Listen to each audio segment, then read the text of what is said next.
Hello, আসসালামু আলাইকুম। আমি আজকে কুমড়া শাক রান্না করব, চাল কুমড়া। শাকগুলোকে কেটে আমি ভালোভাবে ধুয়ে নিতেছি।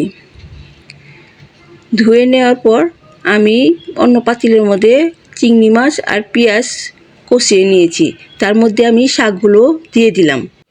শাকগুলোর মধ্যে আমি 2-1টা আলু দিয়েছি। দেওয়ার পর আমি শাকগুলোকে ভালোভাবে নাড়াচাড়া দিয়ে আমি মেশাবো। মেশানোর পর আমি 2-3টা কাঁচামরিচ দিয়ে দিব।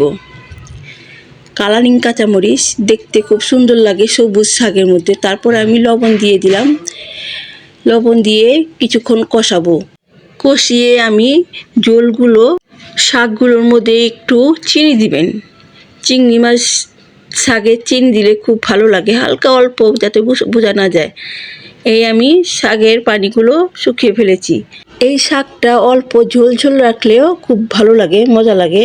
আমি আজকে এই শাকটা ঝোলটা শুকিয়ে ফেলেছি, শুকনো শুকনো করে রান্না করেছি। আজকে মন চাইলে শুকনো করে খেতে। আল্লাহ হাফেজ।